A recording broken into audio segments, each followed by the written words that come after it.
Yung mga yan, sisimba-simba lang mga yan, pakitang tao. Dahil hawak-hawak nung Santo Niño, di ba nakakahiya yan? Kung ako mahiya talaga ako sa inyo, sayaw-sayaw nyo yung Santo Niño. Buti na lang, hindi kayo sinapak ng Santo Niño. Grabe talaga bumanat ito si Atty. Rowena Guanzon, mga boss. Buti na lang hindi kasi napak ng Santo Niño. Yan ang patama ni Atty. Rowena Guanzon kay Riza Hontiveros nung nag-viral ito na pasayaw-sayaw sa kalsada na may hawak na Santo Niño. Ayon kay Guanzon na yang mga pasimba-simba lang di umano ay pakitang tao, samantalang nung nagka-disaster sa Cebu, hindi man lang nagpakita ni Anino. Nakakahiya daw ang ginagawa ng mga taong ito. Katotohanan yan, mga boss. Itong si Riza Hontiveros ay dating magkasama or magkasama ito sa team nila ni Atty. Rowena Guanzon. Pero siya na mismo ay binanatan niya yung kanyang kakampi, mga boss. Dahil wala na sa ayos, mga boss, no?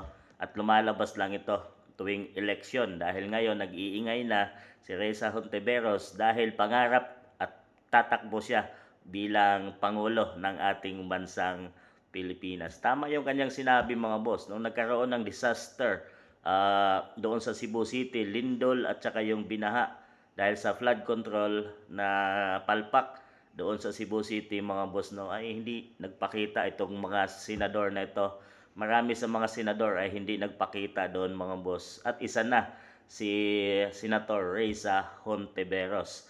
Ngayon ay pasayaw-sayaw at ginamit itong Santo Niño, mga boss. Ginawang pagkakataon. Nung piyesta ito, doon sa Tondo, mga boss, piyesta ng, siyempre yung Tondo is Santo Niño, mga boss. At kasabay niyan ay sinulog sa Cebu City, mga boss, na Santo Niño din ang kanilang sineselebrate. So talagang kakampi na ang nagsabi, mga boss, na pakitang tao lang. Talagang nagpapakita at nag-iingay na itong si Riza Hontiveros para sa kanyang kandidatura. Yan talaga ang kanyang main goal, mga boss. At syempre, para yan, tapatan si VP Inday Sara Duterte. So mga boss, nakakabilib itong si Rowena Guanzon, mga boss, no? Dahil talagang hindi siya kaplastikan, mga boss.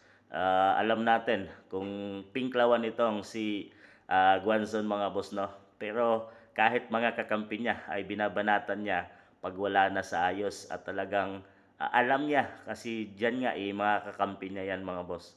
Talagang minsan nakikita natin tong pumupuna si Atty. Rowena Guanzon dito rin sa team ni PBBM at na dito din kay VP Inday Sara.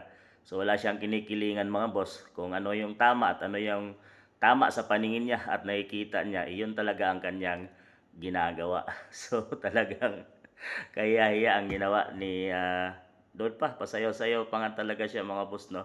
May paiyak-iyak pa siya. Sana nga totoo yung kanyang ginawa. Kahit si Atty. Rowena Guanzon ay naramdaman na pakitang tao lang.